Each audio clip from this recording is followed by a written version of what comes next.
Hello everyone. Today is the class of the atomic radii, right? In last class we have discussed the Z effective and atomic radii. So let me continue the atomic radii. I hope everyone is fine and studying daily and making notes. So question अपने last class में किया था. So comment आया था कि sir एक बार ये फिर बता दो. तो मैं बता देता हूँ. Covalent radius of iodine X angstrom दी है. इसका मतलब ये होता है कि ये मेरे पास आयोडीन I2 का मॉलिक्यूल रहा होगा. ये उसका इंटरन्यूक्लियर डिस्टेंस है और यहाँ से यहाँ तक की डिस्टेंस x है. तो पूछ रहा है वंडरवॉल रेडियाई क्या होगी. क्वेश्चन के अंदर आपके पास क्या दे रखा है. इस आयोडीन से इस आयोडीन की डिस्टेंस दे रखी है y एंगस्ट्रॉम. ठीक. कितनी दे रखी है. y एंगस्ट्रॉम दे रखी है. तो मुझे पता है यहाँ से इस न्यूक्लियस से इतना डिस्टेंस x है. तो ये डिस्टेंस भी x. तो मतलब यहाँ से लेके यहाँ तक का पूरा डिस्टेंस कितना हो गया 2x. यहाँ से यहाँ तक का डिस्टेंस कितना है y. तो यहाँ से यहाँ तक का डिस्टेंस कितना होगा y माइनस 2x. तो यहाँ से यहाँ तक का डिस्टेंस आ गया y माइनस 2x. और यही तो है ये आयोडीन और ये आयोडीन. क्या ये आयोडीन ने कोई ओवरलैपिंग कर रखी है. नहीं. क्या एडजेसेंट साइंड एटम है. हाँ. नॉन बॉन्डेड है. हाँ. तो यहाँ से यहाँ का इंटरन्यूक्लियर डिस्टेंस और इसका आधा लूंगा वो वंडरवॉल रेडियाई होगी. तो वंडरवॉल रेडियाई किसके बराबर होगी y minus 2x divide by 2. Right. ये क्वेश्चन था. आयनिक रेडियाई आपको समझ में आ गया कि हमेशा किसकी एनायन की ज्यादा होगी.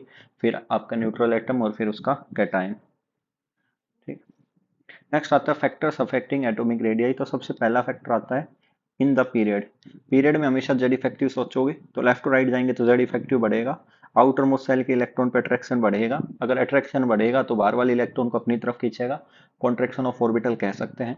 तो वहां पे एटॉमिक रेडियाई डिक्रीज होगा. ग्रुप में जाएंगे तो नंबर ऑफ सेल बढ़ेगी. Use in the same group only. जब भी अपन सेल कॉन्सेप्ट यूज करते हैं वो सेम ग्रुप में करते हैं. रैंडम सवाल में नहीं करते कि एक एटम मेरे पास किसका है. सोडियम की ग्रुप का ग्रुप 1 का है. एक ग्रुप 17 का है. तो टॉप टू बॉटम में कंपेरिजन करेंगे. राइट.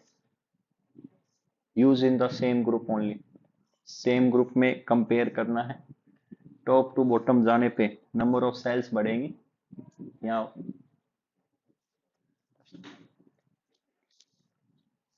एटॉमिक रेडियाई बढ़ेगा.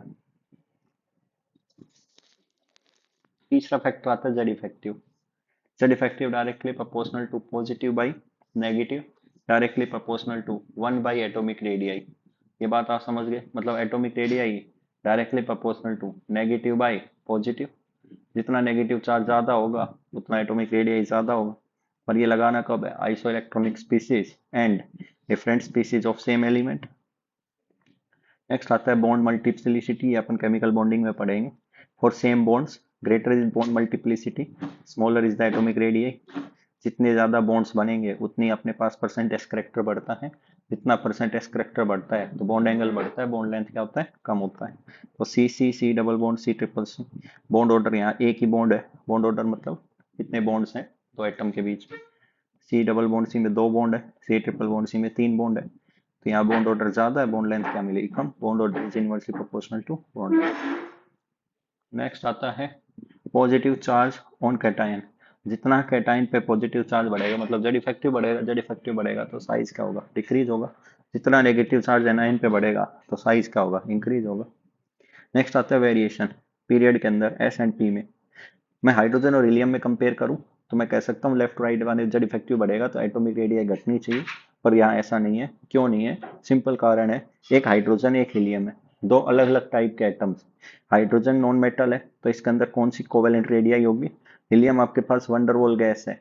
और अगर वंडरवॉल गैस है तो यहाँ पे आपके पास वंडरवॉल रेडियाई होगी. तो आप बताओ कोवेलेंट रेडियाई बड़ी होती है वंडरवॉल. वंडरवॉल दोनों अगर सेम टाइप का होता दोनों में कोवेलेंट रेडियाई होती तो मैं कंपेयर कर लेता जेड इफेक्टिव से. आप एक बात दिमाग लगा लीजिए. हमेशा याद रखें left to right Z effective बढ़ेगा पर वो लगाते कब है. कॉमन टाइप की रेडियाई होगी तब. एक एटम कोवेलेंट रेडियाई शो कर रहा है. एक एटम वंडरवॉल रेडियाई शो कर रहा है. यहाँ नहीं लगा सकता मैं यहाँ टाइप ऑफ रेडियाई से सवाल सोल्व करूंगा कि कोवेलेंट और वंडरवॉल रेडियाई में बड़ी कौन है. वंडरवॉल आपको क्या पता वंडरवॉल है. नोबल गैस है. नोबल गैस है तो कौन सी रेडियाई शो करेंगे वंडरवॉल. ग्रुप 2 में देखिए लिथियम बेरिलियम बोरोन. इसका मतलब ये देखिए लेफ्ट राइट जाने पे जेड इफेक्टिव बढ़ता है नो डाउट. पर आप कॉमन रेडियाई देखिए लिथियम बेरिलियम मेटल है. दोनों मेटेलिक रेडियस शो करें। अब इनमें कंपेयर करूंगा तो जेड इफेक्टिव लगाऊंगा। Boron, carbon, nitrogen, oxygen, fluorine, ये सब नॉन मेटल है, इनमें कंपेयर करूंगा। अब ये मैं कहूंगा सब कोवेलेंट रेडियस शो कर रहे हैं, इनमें कंपेयर करूंगा तो जेड इफेक्टिव लगाऊंगा। नियोन क्या है? वंडरवॉल, तो वंडरवॉल रेडियस सबसे बड़ी कौन सी होगी? वंडरवॉल। फिर कौन सी होगी? मेटेलिक। फिर कौन सी होगी? कोवेलेंट। राइट। तो आप देखिए ऑर्डर क्या आ रहा है, ऐसा ही आ रहा है, सबसे बड़ी ये आ रही है, उसके बाद मेटेलिक का रेडियस, फिर कोवेलेंट। अब boron, carbon, nitrogen, oxygen, fluorine सब कोवेलेंट रेडियस यूज करें, अब जेड इफेक्टिव लगाऊंगा। क्लियर है? वरना अपन जनरली ऐसा बोल देते हैं कि लेफ्ट राइट जाने पे क्या होता है, जेड इफेक्टिव बढ़ता है, और जेड इफेक्टिव बढ़ता है तो रेडियस क्या होती है? घटती है। तो आप देखोगे यहाँ पे ज्यादा है, फिर घट रही है, सबसे ज्यादा इधर है। कॉन्सेप्ट वही लगता है, ठीक है ना? अब ये मेटल है तो किसको रेडियस को कंपेयर करूंगा? दोनों को मेटेलिक रेडियस से कंपेयर करूंगा। कोवेलेंट है तो इन सब की कोवेलेंट रेडियस से कंपेयर करूंगा। अब सब कोवेलेंट रेडियस शो कर रहे हैं तो मैं कह दूंगा जेड इफेक्टिव यूज करूंगा। अब ये मेटेलिक रेडियस शो कर रहे हैं, ये कोवेलेंट, तो ये सवाल हो गया टाइप ऑफ रेडियस से सोल्व करूंगा। ये वंडरवॉल है तो इन तीनों में अलग अलग टाइप है। सबसे बड़ी वंडरवॉल होती है, फिर मेटेलिक, फिर कोवेलेंट। तो नियोन आ गया, lithium, beryllium, boron, carbon, nitrogen, oxygen, fluorine. मैंने माना कि सब में कॉमन रेडियस है, सब वंडरवॉल रेडियस शो करे, माना। तो सभी अगर वंडरवॉल ही शो कर रहे हैं तो फिर कॉन्सेप्ट ही खत्म हो गया। फिर जेड इफेक्टिव लगाऊंगा, लेफ्ट राइट जाऊंगा तो जेड इफेक्टिव बढ़ेगा, तो आप कहोगे जेड इफेक्टिव बढ़ गया। अगर जेड इफेक्टिव बढ़ गया तो साइज क्या हो गया? डिक्रीज हो गया। तो मैं कहूंगा common radii van der Waals radius, common radii क्या है? वंडरवॉल। और अगर वंडरवॉल है तो लेफ्ट राइट जाने पे क्या बढ़ेगा? Z effective. और अगर जेड इफेक्टिव बढ़ेगा तो बाहर वाले इलेक्ट्रॉन को अपनी तरफ खींचेगा, अपनी तरफ खींचेगा तो साइज क्या होगा? डिक्रीज होगा। सेम थर्ड पीरियड की कहानी है, सबसे ज्यादा साइज आर्गन का होगा, फिर सोडियम मैग्नीशियम का, फिर एल्यूमिनियम सिलिका। अब यहाँ से यहाँ देखोगे तो कॉन्सेप्ट लगा सकते हो। अपन बोलते ही है ना कि लेफ्ट राइट जाने पर जेड इफेक्टिव बढ़ेगा, साइज घटेगा, जनरली सब ऐसे ही बोलेंगे, ऐसे ही बोलेंगे, तो हो भी यही रहा है। तो एक्चुअल में क्या हो रहा है कि मेटेलिक रेडियस है, फिर कौन है? Covalent radius. नेक्स्ट आता है डी ब्लॉक। क्या आता है? D block. तो D block in 3D series show vertical and horizontal similarities. कौन सी टाइप की horizontal and vertical similarities show करती है? थोड़ी देर में आपको पता भी चल जाएगा। तो अगर मैं कोवेलेंट रेडियस की बात करूं तो मैग्नीज तक जेड इफेक्टिव डोमिनेट करता है। कौन डोमिनेट करता है? Z effective. तो जेड इफेक्टिव डोमिनेट करेगा सिग्मा कंपैरिजन में, साइज घटेगा। फिर फैकोनी में जेड इफेक्टिव सिग्मा नियरली बराबर होता है, और अगर फैकोनी में जेड इफेक्टिव सिग्मा बराबर होता है तो तीनों का साइज क्या होता है? बराबर। कॉपर और जिंक में सिग्मा डोमिनेट होता है, और सिग्मा डोमिनेट होगा तो रिपल्सन डोमिनेट, तो साइज बढ़ेगा, साइज बढ़ेगा तो जिंक का क्या होगा? ज्यादा होगा। कभी आपसे पूरा ओवरऑल ऑर्डर पूछे तो पहले एलिमेंट का हमेशा लार्जेस्ट साइज होगा अपने ग्रुप में, मतलब सॉरी अपने पीरियड में, तो स्कैंडियम का साइज ज्यादा होगा एज कम्पेयर टू जिंक और मैग्नीज। और जिंक हाफ फील्ड है, मैग्नीज फुल फील्ड है, तो इन दोनों का नियरली साइज क्या होगा? बराबर। पहली बात कोवेलेंट रेडियस क्या याद रखोगे? कोवेलेंट रेडियस में सर मैग्नीज तक जेड इफेक्टिव डोमिनेंट होगा सिग्मा के कंपैरिजन में। मोर डिटेल के लिए क्लास में आपको मैं बताऊंगा इसमें। फैकोनी में जेड इफेक्टिव सिग्मा बराबर, ये क्लास में बताऊंगा क्यों ऐसा हो रहा है। कॉपर और जिंक में सिग्मा क्या होगा? जिंक का क्या होगा? साइज क्या होगा? ज्यादा होगा, क्योंकि यहाँ पे जो डोमिनेंट फैक्टर है वो सिग्मा फैक्टर है। ठीक है। इसके बाद अगर मैं मेटेलिक या आयनिक साइज की बात करूं तो मेटेलिक साइज जो होगा उसका ऑर्डर रहेगा कि यहाँ पे स्कैंडियम, टाइटेनियम, वेनेडियम, क्रोमियम तक वही दोबारा जेड इफेक्टिव डोमिनेंट है। मैग्नीज का आजू बाजू वाले से ज्यादा है क्योंकि हाफ फील्ड है, हाफ फील्ड है तो स्टेबिलिटी ज्यादा है। अब जिसकी स्टेबिलिटी ज्यादा है वो कभी बॉन्ड बनाना पसंद नहीं करता, तो मैं कहूंगा हाफ फील्ड है, स्टेबिलिटी ज्यादा है, स्टेबिलिटी ज्यादा है तो मेटेलिक जो बॉन्ड होगा वो वीक मेटेलिक बॉन्ड होगा। और अगर मेटेलिक बॉन्ड वीक होगा तो पहले टच ही करते हैं मेटेलिक बॉन्ड में, अब टच करने से थोड़ा सा दूर हो गया, थोड़ा सा दूर हो गया तो बॉन्ड स्ट्रेंथ क्या होगी? कम होगी। इंटरन्यूक्लियर डिस्टेंस क्या हो गया? बढ़ गया। रेडियस क्या हो गई? बढ़ गई। फैकोनी का साइज बराबर, कॉपर जिंक में जिंक का ज्यादा ही होता है। क्लियर है? पूरे अगर डाटा बेस की बात करूं तो सबसे ज्यादा होता है स्कैंडियम, फिर टाइटेनियम, जिंक मैंगनीज का बराबर है, फिर vanadium, chromium, copper, iron, cobalt, निकल का बराबर है। ठीक है। अगर मैं आपको यहाँ पे रेडियाई की बात करूं, एनसीईआरटी का डाटा है +2 और +3 का। क्रोमियम मैंगनीज की बराबर, फिर वेनेडियम, फिर आयरन, जिंक, कोबाल्ट, कॉपर नहीं, ये आपको याद नहीं करना। स्कैंडियम, टाइटेनियम, फिर मैंगनीज, आयरन का बराबर है, वेनेडियम, क्रोम, कोबाल्ट, कोबाल्ट और कॉपर। ठीक है। पहले कोबाल्ट आएगा, फिर क्या आएगा? कॉपर आएगा। ठीक। तो ये अपने को पता होना चाहिए। नेक्स्ट आता है F block. F block metal है तो मेटेलिक रेडियस होगा, लेफ्ट टू राइट जाने पे एटॉमिक रेडियस घटेगा। जेड इफेक्टिव क्या होता है? बढ़ता है, तो जेड इफेक्टिव बढ़ेगा। तो यहाँ पे लेंथेनम अपन कंसीडर कर लेते हैं, वैसे डी ब्लॉक का है पर बहुत से कंपैरिजन में आपको लिखा मिलेगा, कोई दिक्कत नहीं है। तो यहाँ पे जो है ईयू है, यूरोपियम, इसका लार्जेस्ट साइज होता है 4F सीरीज में, क्योंकि वीक मेटेलिक बॉन्ड होता है, हाफ फील्ड होता है, हाफ फील्ड होता है, स्टेबिलिटी ज्यादा होता है। बोले क्या लेंथेनम से भी ज्यादा? बोले हाँ लेंथेनम से भी ज्यादा होगा। सबसे आगे ईयू आएगा, फिर लेंथेनम, फिर सेम ऑर्डर चलेगा, कोई घटने वाली बात नहीं है। नेक्स्ट आता है +3। अगर +3 है, क्यों? क्योंकि ग्रुप 3 के हैं, और अगर ग्रुप 3 के हैं तो तीन इलेक्ट्रॉन रिलीज हो सकते हैं, तो इनकी ऑक्सीडेशन स्टेट स्टेबल +3 होती है। ठीक है, लेंथेनम एक्टिनम की +3 सब शो करेंगे। तो +3 ऑक्सीडेशन स्टेट में जो एक्सेप्शंस थे, जो इरेगुलर ऑर्डर थे, सब खत्म हो गए। तो लेफ्ट टू राइट जाने पे क्या हो रहा है? जेड इफेक्टिव बढ़ रहा है, और अगर जेड इफेक्टिव बढ़ रहा है तो साइज घट रहा है। आयनिक फॉर्म में इलेक्ट्रॉन रीअरेंजमेंट अकर होता है, तो जेड इफेक्टिव बढ़ेगा तो सिग्मा घटेगा। तो एक्टिनोइड्स में ऐसा कुछ नहीं, स्मूथ डिक्रीज होता है थ्योरियम से लोरेंशियम तक। नेक्स्ट आता है एस ब्लॉक। एस ब्लॉक के अंदर ग्रुप 1 और ग्रुप 2 के कंपैरिजन में इरेगुलर ऑर्डर होता है। सबसे कम होता है बेरिलियम का, smallest. Beryllium, lithium, magnesium, sodium, calcium, strontium, barium, potassium, rubidium और सीजियम। ठीक है ना, ऐसे जेड बन के उल्टा एन बन जाता है मेरे पास, समझ में आई? ऐसे इरेगुलर ऑर्डर होता है, तो आपको पता होना चाहिए। मैक्सिमम डिफरेंस जो देखने को मिलता है वो सोडियम पोटेशियम के बीच में मिलता है। क्यों? क्योंकि अगर मुझे सोडियम से नीचे पोटेशियम पे जाना है तो बीच में कितने एलिमेंट आए? देखो, कैल्शियम आया, स्ट्रोंशियम आया, बेरियम आया, फिर क्या आएगा? पोटेशियम आएगा। पर अगर लिथियम से सोडियम में डिफरेंस देखूंगा तो लिथियम से सोडियम के बीच में एक ही मेटल आया, मैग्नीज, और पोटेशियम रुबिडियम के बीच में तो कोई मेटल का डिफरेंस आया ही नहीं। तो मैक्सिमम डिफरेंस किसके बीच में मिलता है? सोडियम और पोटेशियम। ठीक है, तो सबसे लार्जेस्ट साइज अगर आपसे पूछेगा तो सीजियम का है, और सबसे कम किसका है? बेरिलियम का है। ऑब्वियस सी बात है, लेफ्ट टू राइट जाने पे जेड इफेक्टिव बढ़ेगा, साइज घटेगा, तो बेरिलियम का तो छोटा होना ही था। पर ये रेगुलर ऑर्डर है, सबसे छोटा है बेरिलियम, सबसे बड़ा है सीजियम, फिर रुबिडियम, फिर पोटेशियम, फिर barium, strontium, calcium, sodium, magnesium, lithium और beryllium. Maximum difference in size between two successive members किसके बीच में मिलेगा? सोडियम और पोटेशियम। सोडियम और पोटेशियम। अगर हाइड्रोजन ऑप्शन देगा तो हाइड्रोजन और लिथियम बनेगा। क्यों? क्योंकि ये सब मेटल मेटल के बीच में कंपैरिजन है, और यहाँ मेटल और नॉन मेटल के बीच में कंपैरिजन है। ठीक है, ये आप क्वेश्चंस पढ़ के एक बार सोल्व करने की कोशिश करना, फिर बताना, अगर हो जाए तो, नहीं हो तो बता देना। नेक्स्ट आता है आयनिक साइज। आयनिक साइज का भी ऑर्डर बहुत इरेगुलर है, थोड़ा डाटा भी लिखा है, पर आपको इतना डाटा याद नहीं रखना। ठीक है, तो यहाँ से आपका ऑर्डर इस टाइप का है। सबसे ज्यादा सीजियम प्लस का है, फिर rubidium plus, potassium plus, barium, strontium, sodium, calcium, lithium, magnesium +2, beryllium +2। इन दोनों का आपको पूछ सकता है, थोड़ा याद रख लेना। लिथियम प्लस और मैग्नीशियम +2 नियरली बराबर बोलते हैं, पर थोड़ा लिथियम प्लस का ज्यादा है। नेक्स्ट आता है इन ग्रुप। तो ग्रुप के अंदर दो टाइप का ऑर्डर होता है। एक होता है विदाउट कॉन्ट्रैक्शन, कोई दिक्कत ही नहीं है, टॉप टू बॉटम साइज बढ़ेगा, सेल बढ़ेगी, साइज बढ़ेगा, कोई दिक्कत नहीं है। ठीक है, तो एस ब्लॉक में कोई दिक्कत नहीं है। ठीक है ना, और ग्रुप नंबर 15 से 18 कोई दिक्कत नहीं। विद कॉन्ट्रैक्शन की बात करूं तो कुछ एक्सेप्शनल केसेस है, कहानी है। वो क्या है? ग्रुप 4 से लेके 14। तो दो टाइप का कॉन्ट्रैक्शन आता है। एक होता है poor shielding of D electron की वजह से। शिल्डिंग मतलब समझ गए? शिल्ड कम कर रहा है, पुअर शिल्डिंग। सबसे बढ़िया शिल्डिंग होती है एस की, फिर पी, फिर डी और फिर एफ। सबसे पुअर शिल्डिंग होती है डी की, तो उसकी वजह से कॉन्ट्रैक्शन लगता है, जिसे बोलते हैं ट्रांजिशन कॉन्ट्रैक्शन। और poor shielding of 4f, F की वजह से जो लगता है उसे बोलते हैं लेंथेनाइड कॉन्ट्रैक्शन।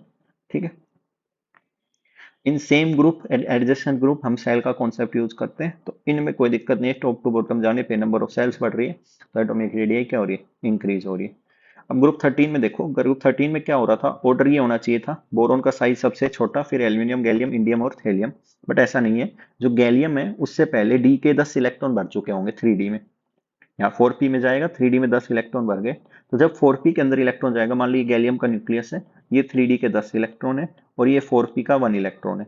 तो बताओ डी की कैसी शिल्डिंग होगी? इतनी अच्छी शिल्डिंग नहीं होगी न्यूक्लियस। तो अगर डी की अच्छी शिल्डिंग नहीं होगी, तो बताओ ये गैलियम का न्यूक्लियस अपने पी के इलेक्ट्रॉन को खींच सकता है या नहीं खींच सकता? खींच सकता है, क्योंकि पुअर शिल्डिंग है डी की, तो खींच लेगा, तो यहाँ पे कॉन्ट्रेक्शन ऑफ ऑर्बिटल हो जाएगा, और जिसका नाम होगा ट्रांजिशन कॉन्ट्रेक्शन, तो पास आ जाएगा। बोले पास आने से क्या होगा? बोले होगा क्या? एल्यूमिनियम और गैलियम का साइज में डिफरेंस था। पहले अपन कहते थे गैलियम बड़ा होना चाहिए था, बट बड़ा नहीं होगा, क्योंकि एल्यूमिनियम का साइज क्या होगा? यहाँ ज्यादा हो जाएगा, क्योंकि गैलियम का न्यूक्लियस ने अपने आउटर मोस्ट सेल के इलेक्ट्रॉन को अपनी तरफ खींच लिया, और अगर अपनी तरफ खींच लिया तो कॉन्ट्रेक्शन ऑफ ऑर्बिटल हो गया, और अगर कॉन्ट्रेक्शन ऑफ ऑर्बिटल हो गया तो साइज क्या हो गया? डिक्रीज हो गया। इसलिए यहाँ पे अपन, अभी तो मैं एक बार ऑर्डर लिख रहा हूँ, तो नियरली साइज बराबर बोलते हैं, पर ज्यादा साइज किसका हो जाता है? एल्यूमिनियम का, और गैलियम का साइज क्या होता है? छोटा। सेम यहाँ पे इंडियम और थैलियम में एक कॉन्ट्रैक्शन लगता है, लेंथेनाइड कॉन्ट्रैक्शन, बट ये इतना इफेक्टिव नहीं होता है, क्योंकि ज्यादा देर ये ग्रुप नंबर 12 तक खत्म हो जाता है। पर एक बार बोलने के लिए बराबर बोल दिया, बाकी नहीं लगता। नेक्स्ट आता है ग्रुप 14। तो ग्रुप 14 में भी यहाँ पे ये ऑर्डर में बोले सवाल कि सर जर्मेनियम में नहीं लगेगा। मैं बोला देखिए जर्मेनियम, बोले हाँ सर। मैं बोला 3D10, बोले हाँ सर। मैं बोला 4p2, 1+1 लिख दूं? बोले हाँ सर। मैं बोला अगर न्यूक्लियस खींचेगा तो एक इलेक्ट्रॉन को खींचेगा और एक इलेक्ट्रॉन बचेगा, तो आपको पता है एस और पी की तो स्ट्रॉन्ग शील्डिंग है, तो ये पी का एक इलेक्ट्रॉन इस पी के एक इलेक्ट्रॉन को खींचने नहीं देगा, टेस्ट इलेक्ट्रॉन को जर्मेनियम के, क्योंकि इसकी शील्डिंग क्या होगी? अच्छी। तो यहाँ पे पुअर शील्डिंग तो नो डाउट है, बट यहाँ पे शील्डिंग किस स्ट्रॉन्ग किसकी है? एस और पी की स्ट्रॉन्ग शील्डिंग। और अगर स्ट्रॉन्ग शील्डिंग है तो ये न्यूक्लियस, ये पी का एक इलेक्ट्रॉन इस जर्मेनियम के न्यूक्लियस को एक इलेक्ट्रॉन खींचने नहीं देगा, और नहीं देगा तो यहाँ पे इफेक्ट इतना स्ट्रॉन्ग नहीं है। नहीं है तो मतलब कोई रेगुलर ऑर्डर भी नहीं है, सिलिकॉन का साइज छोटा है, जर्मेनियम का बड़ा है। सेम यहाँ पे पीबी के अंदर लगता है लेंथेनाइड कॉन्ट्रेक्शन, बट ये इफेक्टिव नहीं होता, बता रहा हूँ लगता है बट इफेक्टिव नहीं होता, इसलिए यहाँ पे ग्रेटर देन इक्वल लिखते हैं, ग्रेटर देन इक्वल लिखते हैं, ग्रेटर देन इक्वल लिखते हैं। तो ग्रुप 13 का साइज क्या हो जाएगा? बोरोन, एल्यूमिनियम, गैलियम का, एल्यूमिनियम का साइज बड़ा होगा, फिर इंडियम और फिर थैलियम। रीजन होगा ट्रांजिशन कॉन्ट्रैक्शन, डी की वजह से पुअर शील्डिंग और डी की वजह से ट्रांजिशन, एफ की पुअर शील्डिंग की वजह से लेंथेनाइड कॉन्ट्रैक्शन। सेम यहाँ पे कोई दिक्कत नहीं है ऑर्डर में।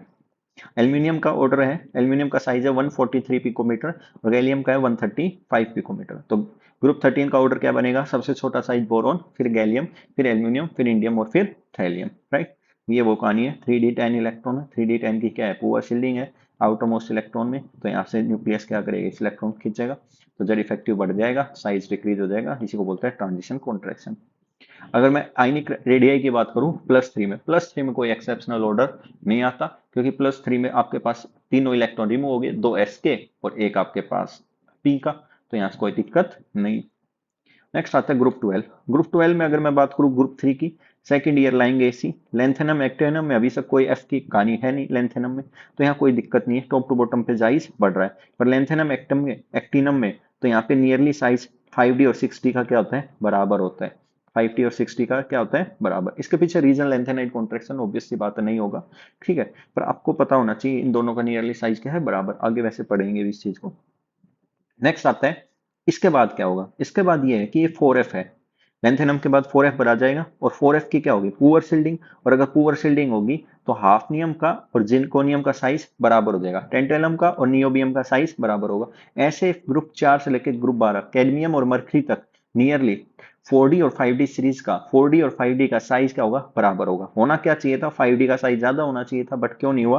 क्योंकि यहाँ पे क्या लग रहा है? Lanthanide contraction. क्या लग रहा है? Lanthanide contraction. मतलब ये हाफ नियम का है न्यूक्लियस है, तो हाफ नियम न्यूक्लियस में 4f14 मिलेगा, बोलो हाँ या नहीं? मिलेगा। तो 5d क्या मिलेगा? 5d2। तो बताओ यहाँ से हाफ नियम का न्यूक्लियस इस डी के इलेक्ट्रॉन को अपनी तरफ खींच सकता है? नहीं खींच सकते, क्योंकि एफ की शील्डिंग स्ट्रॉन्ग या बहुत पुअर? बहुत पुअर होगा तो न्यूक्लियस इसको खींच लेगा, और खींच लेगा तो ये कॉन्ट्रैक्शन हो जाएगा। इसी का नाम है लेंथेनाइड कॉन्ट्रैक्शन। क्या नाम है? Lanthanide contraction. तो 5d सीरीज में 4f14 की पुअर शील्डिंग होती है, तो जेड इफेक्टिव बढ़ जाता है, साइज कॉन्ट्रैक्ट हो जाता है, नाम है लेंथेनाइड कॉन्ट्रैक्शन, राइट। हाँ या ना? 5d 6d में जो लगता है वो एक्टेनाइड कॉन्ट्रैक्शन लगता है, बट इतना इफेक्टिव नहीं होता जितना इफेक्टिव लेंथेनाइड कॉन्ट्रैक्शन। तो बोले जिरकोनियम हाफनियम में साइज का ऑर्डर क्या है? बोले जिरकोनियम का साइज ज्यादा होता है हाफनियम से, और कितना ज्यादा होता है? 1 पिकोमीटर, 160, और ये 159। This lanthanide works starts from group 4 and group 5 6 addition of D electron starts. अब यहाँ पे क्या होता है? ये ग्रुप नंबर 12 तक 10 इलेक्ट्रॉन ऐड हो गए डी में। अब नेक्स्ट इसके बाद अगर मैं बात करूं तो ये मेरे पास ग्रुप आ गया इंडियम और थेलियम, और थेलियम से पहले यहाँ पे कैडमियम आ चुका है, मरकरी आ चुका है, सॉरी। अगर मरकरी आ चुका है तो मरकरी में 12 इलेक्ट्रॉन, डी के अंदर 10 इलेक्ट्रॉन भर चुके हैं, और डी के अंदर 10 इलेक्ट्रॉन भर चुके हैं। अब डी के पूरे हो गए तो शील्डिंग स्ट्रॉन्ग हो गई, इसलिए यहाँ पे इतना इफेक्टिव थैलियम में देखने को नहीं मिलता। नेक्स्ट आता है क्वेश्चन प्रैक्टिस है, आइसो इलेक्ट्रॉनिक स्पीसीज। तो यहाँ से आप क्वेश्चन प्रैक्टिस कर सकते हो ताकि आपको कॉन्सेप्ट क्लियर हो जाए, ठीक है। ये सारे टाइप के आप क्वेश्चन सॉल्व कर लेना वीडियो रोक के, कोई डाउट हो तो मेरे से पूछ लेना, बाकी क्लास में डिस्कस करूंगा, ठीक है।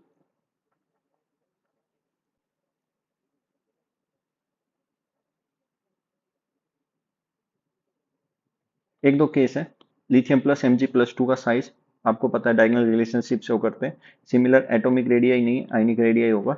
लिथियम प्लस का साइज ज्यादा होता है Mg+2 से, लिथियम प्लस का साइज क्या होता है? ज्यादा होता है किससे? Mg+2 से, 76 72 पिकोमीटर। ऐसे ऐसे साइज और किस में देखने को मिलता है? सोडियम प्लस और कैल्शियम+2, पोटेशियम प्लस और बेरियम प्लस में।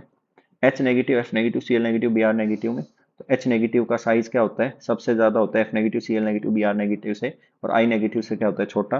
क्योंकि यहाँ पे अगर मैं एच और एच नेगेटिव की बात करूँ तो यहाँ प्रोटोन एक है, इलेक्ट्रॉन एक एच में, एच नेगेटिव में प्रोटोन एक है, इलेक्ट्रॉन कितना है? 2।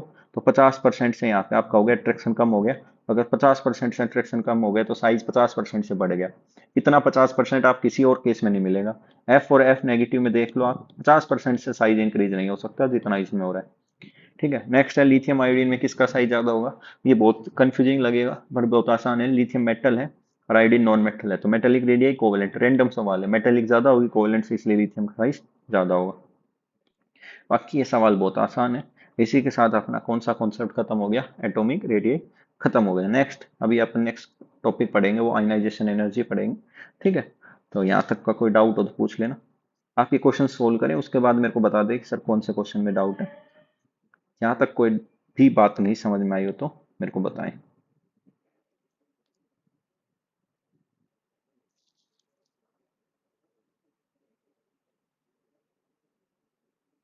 ठीक है भाई, thank you, have a good day. I hope you are learning, or it will be very easy when I will teach you in class. Thank you, have a good